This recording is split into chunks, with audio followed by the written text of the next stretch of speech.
Hello everyone, welcome to HVS studies. तो दोस्तों SSC MTS का जो आपका करंट टाइम में एग्जाम चल रहा है उसमें 14 जुलाई की जो आपकी शिफ्ट रहेंगी, तीनों जो शिफ्ट रहेंगी उनके लिए most expected most repeated question जो हो सकते हैं आज हम उनको इस वीडियो में कवर करेंगे।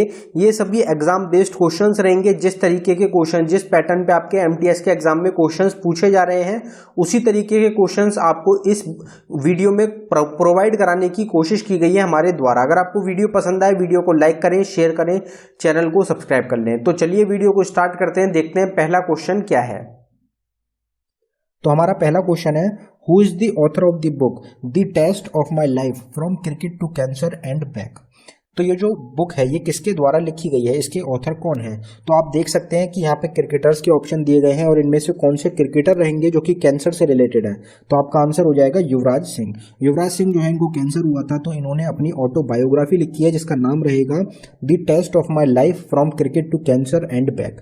अगर कुछ क्रिकेटर्स की बात करी जाए जिनकी बायोग्राफी एग्जाम में पूछी जाती है तो उनको देख लेते हैं एक बार। सनी डे, तो सनी डेज जो है ये एक बायोग्राफी है सुनील गावस्कर की जिसको लिखा गया है ML जयसीमा के द्वारा। बीटिंग द फील्ड ब्रेन ये लिखा गया है ब्रेन लारा के द्वारा। स्ट्रेट फ्रॉम दी हार्ट ये कपिल देव की ऑटोबायोग्राफी रहेगी, इंपॉर्टेंट रहेगी, आपको ध्यान रखनी है। The nice guy who finished first ये राहुल द्रविड़ की एक बायोग्राफी रहेगी जिसको लिखा गया है D प्रभु देसाई के द्वारा। दी डेफिनेटिव बायोग्राफी ये सचिन तेंदुलकर की बायोग्राफी रहेगी और इसको लिखा गया है वैभव पुरंदरे के द्वारा। ट्रू कलर्स जो है ये ऑटोबायोग्राफी है एडम गिलक्रिस्ट की। कंट्रोवर्सी योर्स ये शोएब अख्तर की एक ऑटोबायोग्राफी रहेगी। Playing it my way autobiography है सचिन तेंदुलकर की। दी जर्नी ऑटोबायोग्राफी है स्टीव स्मिथ की। A century is not enough ये ऑटोबायोग्राफी रहेगी सौरव गांगुली की। नो स्पिन माई ऑटोबायोग्राफी ये शेन वॉर्नर की ऑटोबायोग्राफी है। 281 एंड बियॉन्ड ये ऑटोबायोग्राफी है VVS लक्ष्मण की। तो ये सारी ऑटोबायोग्राफी या बायोग्राफी जो है ये एग्जाम में पूछी जाती हैं, इंपॉर्टेंट रहेंगी क्रिकेट से रिलेटेड। आप इनको कहीं पे नोट भी कर सकते हैं या फिर आपको जल्द चैनल पे एक सेपरेट वीडियो मिल जाएगी बुक्स एंड ऑथर्स की क्रिकेटर से रिलेटेड। अगला क्वेश्चन देखते हैं। On the recommendation of which committee new education policy 2020 has been approved। तो आपको पता ही है कि नई एजुकेशन पॉलिसी लाई गई थी 2020 में, तो वो कौन सी कमेटी रहेगी जिसकी रिकमेंडेशन पे लाई गई थी। तो आपका आंसर हो जाएगा कस्तूरी रंगन कमेटी। कस्तूरी रंगन कमेटी जो है इसके रिकमेंडेशन से न्यू एजुकेशन पॉलिसी लाई गई थी 2022 में। अगर इस पॉलिसी की बात करी जाए तो ये कब लाई गई थी, तो 29 जुलाई 2000 को इसको अप्रूव किया गया था। और ये जो पॉलिसी रहेगी ये 34 साल बाद 34 ईयर्स बाद चेंज लाया गया है एजुकेशन पॉलिसी में। Which of the following is called the original soul of the Indian Constitution by Justice Mohammad Hidayatullah. तो जस्टिस मोहम्मद हिदायतुल्लाह जो हैं इनके द्वारा इंडियन कॉन्स्टिट्यूशन में किसको सोल कहा गया है। तो आपका आंसर हो जाएगा प्रियम्बल। प्रियम्बल को इंडियन कॉन्स्टिट्यूशन का सोल कहा गया है जस्टिस मोहम्मद हिदायतुल्लाह के द्वारा। Which country organized multinational peacekeeping exercise named Shared Destiny 2021। तो शेयर्ड डेस्टिनी 2021 एक पीस कीपिंग एक्सरसाइज है। तो ये कौन सी कंट्री ने ऑर्गेनाइज करी थी या कौन सी कंट्री में ये एक्सरसाइज हुई थी। तो आपका आंसर हो जाएगा चाइना। चाइना में ये एक्सरसाइज हुई थी। किस किस ने भाग लिया था, तो पाकिस्तान, चाइना, मंगोलिया और थाईलैंड ये 4 कंट्रीज थी जिन्होंने मिलकर जिन्होंने किया था इस एक्सरसाइज में। अगर आपको मिलिट्री एक्सरसाइजेस से रिलेटेड सेपरेट वीडियो चाहिए तो वो आपको चैनल पे मिल जाएगी, आप उसको देख सकते हैं। उसमें जितनी भी मिलिट्री एक्सरसाइजेस होती हैं वो सब डिस्कस करी गई हैं। अगले क्वेश्चन पे बढ़ने से पहले हम आपको बताना चाहते हैं एसएससी एमटीएस का जो आपका एग्जाम चल रहा है 2022 का, उसके लिए एक्सपेक्टेड और रिपीटेड क्वेश्चंस की एक ई बुक हमारे द्वारा लॉन्च करी गई है जो कि सिर्फ आपको 49 रुपीज में प्रोवाइड कराई जा रही है। इंपॉर्टेंट क्यों रहेगी, क्योंकि जिस तरीके के क्वेश्चंस आपके एमटीएस के 2022 के एग्जाम्स में पूछे जा रहे हैं एनालिसिस बेस पे 1000+ एक्सपेक्टेड क्वेश्चंस की ये ई बुक रहेगी जो कि आपके एग्जाम्स के लिए लॉन्च करी गई है। इसमें प्रीवियस ईयर 2021 के क्वेश्चंस को भी इंक्लूड किया गया है। एग्जाम के लिए काफी ज्यादा इंपॉर्टेंट रहेगी, गेम चेंजर साबित होगी। तो अगर आप इंटरेस्टेड हो तो लिंक डिस्क्रिप्शन में प्रोवाइड किया गया है, आप डिस्क्रिप्शन में जाके इसको बाय कर सकते हैं। पेमेंट करने के बाद आपको पेज पे ही रुकना है, वहीं पे आपको फाइल मिलेगी, वो आपको अपने सिस्टम में डाउनलोड कर लेनी है। अगर आप किसी कारण की वजह से डाउनलोड नहीं कर पाते तो नीचे हमारी जीमेल आईडी है, आप इस पर डायरेक्टली मेल कर सकते हैं। अगला क्वेश्चन देखते हैं हमारा। In which language did the Satavahana ruler hall written the Gatha Saptashati. तो गथा सप्तशती जो है ये लिखी गई है सतवाहन रूलर हाल के द्वारा। तो इन्होंने कौन सी लैंग्वेज में इसको लिखा था? तो हमारा आंसर हो जाएगा प्राकृत।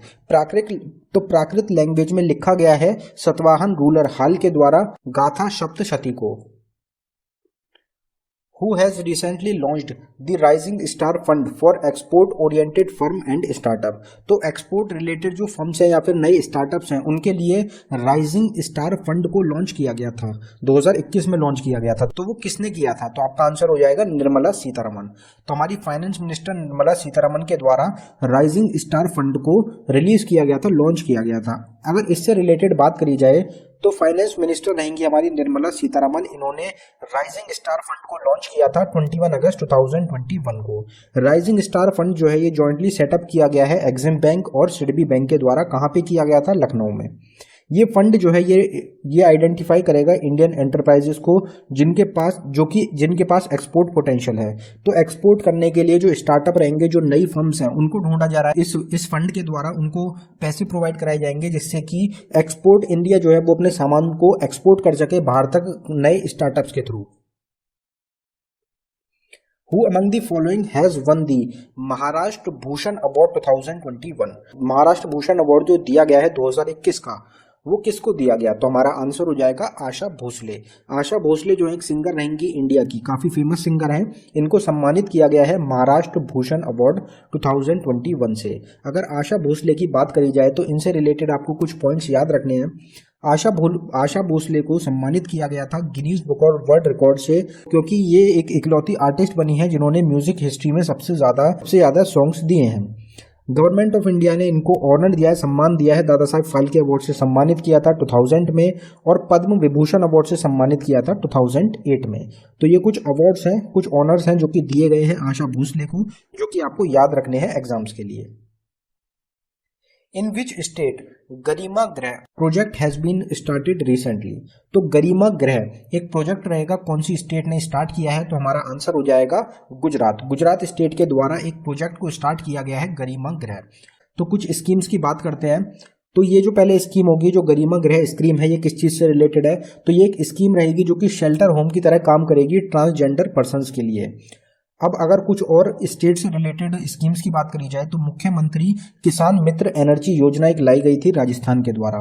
निधि 2.0 स्कीम लाई गई थी, ओम बिरला ने इसको लॉन्च किया था, जो कि लोकसभा के स्पीकर हैं।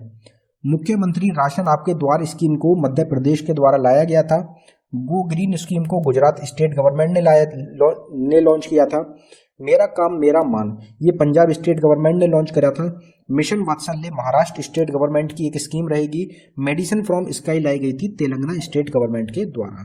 तो ये कुछ स्कीम्स हैं, स्कीम्स की भी सेपरेट वीडियो रहेगी, आपको चैनल पे मिल जाएगी। जितने भी टॉपिक्स होते हैं जो आपके एग्जाम के लिए इंपॉर्टेंट हो सकते हैं, आप उनको हमारे चैनल पे देख सकते हैं। एक ऑल स्टैटिक जीके टॉपिक के नाम से हमारी एक प्लेलिस्ट है, आप प्लेलिस्ट में जाएं, ऑल स्टैटिक जीके टॉपिक वाली प्लेलिस्ट को खोलें, उसमें आपको सारे टॉपिक वाइज आपको क्वेश्चन मिलेंगे टॉपिक्स के हिसाब से, तो आप उसको देख सकते हैं।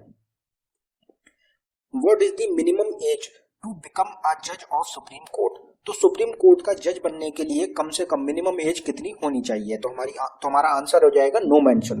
तो इसके बारे में कुछ भी नहीं बताया गया है, कोई मेंशन नहीं है हमारे इंडियन कॉन्स्टिट्यूशन में सुप्रीम कोर्ट के जज के एज के लिए। लेकिन हाँ, अगर आपसे रिटायरमेंट एज पूछ ली जाए कि रिटायरमेंट एज कितनी होती है सुप्रीम कोर्ट के जज की, तो उसके बारे में मेंशन है। जो सुप्रीम कोर्ट के जज होते हैं, इनकी जो रिटायरमेंट एज होती है वो होती है 65 ईयर्स की। What is the rank of India in Human Development Index 2020? तो 2020 में ह्यूमन डेवलपमेंट इंडेक्स में भारत की क्या रैंक थी? तो हमारा आंसर हो जाएगा 131 रैंक थी इंडिया की ह्यूमन डेवलपमेंट इंडेक्स 2020 में। अगर ह्यूमन डेवलपमेंट इंडेक्स की बात करी जाए तो इसको लॉन्च कौन करता है, कौन सी ऑर्गेनाइजेशन इसको लॉन्च करती है? तो यूनाइटेड नेशंस डेवलपमेंट प्रोग्राम के द्वारा लॉन्च करा जाता है ह्यूमन डेवलपमेंट इंडेक्स को। इंडिया की रैंक 131 रही है 189 में से। फर्स्ट प्लेस रही है नॉर्वे की और लास्ट प्लेस रही है नाइजर की। Recently where doctor Bhimrao Ambedkar memorial and cultural centre has been established. तो अभी हाल ही में डॉक्टर भीमराव अंबेडकर मेमोरियल और कल्चरल सेंटर बनाया गया है। तो ये एस्टेब्लिश जो किया गया है ये कौन सी सिटी में किया गया है? तो हमारा आंसर हो जाएगा लखनऊ। तो उत्तर प्रदेश की कैपिटल लखनऊ में इनॉग्रेट किया गया है, एस्टेब्लिश किया गया है doctor Bhimrao Ambedkar memorial and cultural centre को। अब यहाँ पे बात हुई है उत्तर प्रदेश स्टेट की। तो उत्तर प्रदेश स्टेट की कैपिटल होती है लखनऊ, चीफ मिनिस्टर हैं योगी आदित्यनाथ, गवर्नर हैं आनंदीबेन पटेल। स्टेट बना था उत्तर प्रदेश 24 जनवरी 1950 को, एग्जाम में पूछा जाता है। स्टेट मैमल है बारहसिंगा, बर्ड रहेगी सोरस क्रेन, पलाश रहेगा फ्लावर और अशोका रहेगा tree. Which one of the following is not a radio active element? तो इनमें से कौन सा एक रेडियो एक्टिव एलिमेंट नहीं है? तो हमारा आंसर हो जाएगा नन ऑफ दीज। ये तीनों ही गिवन ऑप्शंस जो हैं आपको, ये तीनों ही रेडियो एक्टिव एलिमेंट्स होते हैं। यूरेनियम आपको पता है रेडियो एक्टिव एलिमेंट होता है, रेडियम भी होता है और थोरियम भी होता है, तीनों ही रेडियो एक्टिव एलिमेंट्स होते हैं। Nuclear sizes are expressed in a unit named. तो न्यूक्लियर साइज जो होता है उसको किस यूनिट में नापा जाता है? तो हमारा आंसर हो जाएगा फर्मी। फर्मी एक यूनिट होती है जो कि यूज करी जाती है न्यूक्लियर साइज के लिए। अगर न्यूटन, एंगस्ट्रॉम और टेस्ला की बात करी जाए तो इन तीनों को किस में नापा जाता है? तो न्यूटन जो होता है इसकी एसआई यूनिट होती है फोर्स, एंगस्ट्रॉम की एसआई यूनिट होती है लेंथ, जो कि 1 एंगस्ट्रॉम जो होता है 10⁻⁻10 मीटर होती है। टेस्ला एसआई यूनिट होती है मैग्नेटिक फ्लक्स डेंसिटी की। ORT oral rehydration therapy is associated with the treatment of.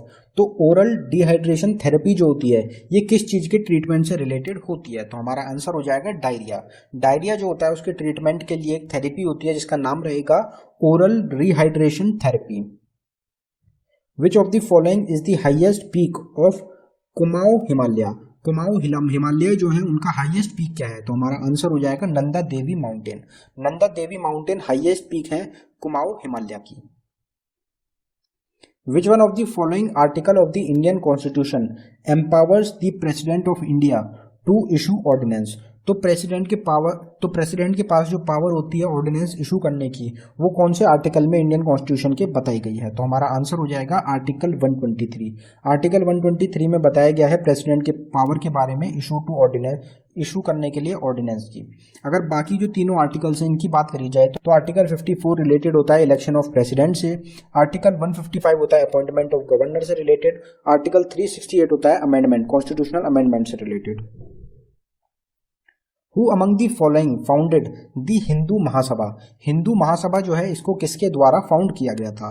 तो आपका आंसर हो जाएगा मदन मोहन मालवीय। मदन मोहन मालवीय के द्वारा फाउंड किया गया था हिंदू महासभा को। और हिंदू महासभा जो है पॉपुलर हुआ था शायद 1924 में, क्योंकि उस टाइम पे चेयरमैन बने थे मदन मोहन मालवीय हिंदू महासभा के। ये आप कमेंट बॉक्स में कंफर्म करें कि 1924 में ही प्रेसिडेंट बने थे मदन मोहन मालवीय हिंदू महासभा के। Who among the following was the chairman of Azad Hind फौज रेस्क्यू कमेटी? आज़ाद हिंद फौज रेस्क्यू कमेटी जो थी उसके चेयरमैन कौन थे? तो हमारा आंसर हो जाएगा भूलाभाई देसाई। भूलाभाई देसाई जो थे ये चेयरमैन थे आज़ाद हिंद फौज रेस्क्यू कमेटी के, जिनके ऊपर मुकदमा चल रहा था उस टाइम पे। उसके लिए आज़ाद हिंद फौज रेस्क्यू कमेटी बनाई गई थी जिसमें कि प्रेसिडेंट बने थे भूलाभाई देसाई, और जो बाकी तीनों ऑप्शन है हमारा तेज बहादुर सप्रू, अरुणा आसफ अली और जवाहरलाल नेहरू, ये तीनों एक तरीके से वकील रहे थे। ये तीनों वकील थे और ये लीड कर रहे थे Bhulabhai Desai. Esteban Ocon who won the Hungarian Grand Prix 2021 belongs to which country? तो एस्टबन ओकन के द्वारा हंगेरियन ग्रैंड प्रिक्स को जीता गया है 2021 में। ये कौन सी कंट्री से रिलेटेड है? जिनके द्वारा कोई एक ही टूर्नामेंट जीता गया है ग्रैंड प्रिक्स का, वो आपसे पूछे जा सकते हैं एग्जाम में, हमने आपको पहले ही बताया था। तो एस्टबन ओकन ने जीता है एक टूर्नामेंट हंगेरियन ग्रैंड प्रिक्स। तो ये कौन सी कंट्री से है? तो ये फ्रांस कंट्री से रिलेटेड रहेंगे। हम पूरा चार्ट देखेंगे 2021 में जो ग्रैंड प्रिक्स हुए हैं वो किस किस के द्वारा जीते गए हैं, वो उनसे आपको एक क्वेश्चन देखने को मिल जाएगा एग्जाम में। तो बहरीन ग्रैंड प्रिक्स हुआ है 2021 का, लुइस हैमिल्टन ने जीता है, मर्सिडीज के प्लेयर हैं, मर्सिडीज चलाते हैं, ग्रेट ब्रिटेन के प्लेयर हैं। Emilia Romagna F1 grand prix हुआ है, मैक्स वर्स्टप्पन ने जीता है, रेडबुल को रिप्रेजेंट करते हैं, नीदरलैंड के प्लेयर हैं। Portuguese grand prix, Spanish grand Prix और ब्रिटिश ग्रैंड प्रिक्स, ये तीनों जीते गए हैं लुइस हैमिल्टन के द्वारा। मोनाको ग्रैंड प्रिक्स हुआ है, ये जीता गया है मैक्स वर्स्टप्पन के द्वारा। Azerbaijan grand prix Sergio Perez के द्वारा जीता गया है, रेड बुल को रिप्रेजेंट करते हैं, मैक्सिको के प्लेयर हैं, तो ये भी इनके द्वारा एक ही टूर्नामेंट जीता गया है, इंपॉर्टेंट हो जाएगा। French Grand Prix, Styrian Grand Prix, Austrian Grand Prix, ये तीनों जीते गए हैं मैक्स वर्स्टप्पन के द्वारा। हंगेरियन ग्रैंड प्रिक्स जो कि हमारा क्वेश्चन है, ये एस्टेबन ओकन ने जीता है, रेनॉल्ट को रिप्रेजेंट करते हैं, फ्रांस के प्लेयर रहेंगे, तो ये भी आपसे पूछा जाएगा। Belgian grand prix, Dutch grand Prix, ये दोनों जीते हैं मैक्स वर्स्टप्पन ने। इटालियन ग्रैंड प्रिक्स जीता है डैनियल रिचार्डो ने, ये भी क्वेश्चन इंपॉर्टेंट रहेगा, एक ही टूर्नामेंट इनके द्वारा जीती गई है, मैक्लेरन को रिप्रेजेंट करते हैं, एक ऑस्ट्रेलियन इटालियन रहेंगे। रशियन ग्रैंड प्रिक्स जीता है लुइस हैमिल्टन ने। टर्किश ग्रैंड प्रिक्स जीता है वोल्टरी बोटास, ये भी इंपॉर्टेंट रहेगा, टर्किश ग्रैंड प्रिक्स। मर्सिडीज को रिप्रेजेंट करते हैं, फिनलैंड के प्लेयर रहेंगे। यूएस ग्रैंड प्रिक्स और मैक्सिको ग्रैंड प्रिक्स, ये दोनों जीते हैं मैक्स वर्स्टप्पन ने। Sao Paulo Grand Prix, Qatar Grand Prix और सऊदी अरेबियन ग्रैंड प्रिक्स, ये तीनों जीते गए हैं लुइस हैमिल्टन के द्वारा। अबू धाबी ग्रैंड प्रिक्स जीता गया है मैक्स वर्स्टप्पन के द्वारा, और अबू धाबी जो था ये 2021 का लास्ट ग्रैंड प्रिक्स था। ये सभी टोटल ग्रैंड प्रिक्स हुए हैं 2021 में, सारे ग्रैंड प्रिक्स हमने कवर कर लिए। अगला क्वेश्चन देखते हैं, which Mughal emperor is called the Zinda Pir, तो कौन सा मुगल एम्परर है जिसको जिंदा पीर बोला जाता था, तो हमारा आंसर हो जाएगा औरंगजेब। तो औरंगजेब को जिंदा पीर के नाम से भी जाना जाता था। औरंगजेब से रिलेटेड क्यों जाना जाता था, तो औरंगजेब जो था ये रूल करता था इस्लामिक लॉ के मुताबिक, तो सुन्नी पीपल जो थे उन्होंने टाइटल दिया था जिंदा पीर औरंगजेब को। औरंगजेब जो है पॉलिटिकली मोटिवेटेड था और इसने कुछ फंडामेंटल पॉलिसीज लाए थे हिंदूज के खिलाफ, जिसमें कि कुछ मेजर पॉलिसीज रहेंगी, इम्पोज करना जिजिया टैक्स को, पिलग्रिमेज टैक्स लेना हिंदूज से, हिंदूज के फेस्टिवल और सेलिब्रेशंस को बैन कर देना, कुछ टेम्पल्स थे हिंदूज के जिनको डिमोलिश कर दिया गया था, और जो सती प्रैक्टिस होती थी उसको बैन कर देना।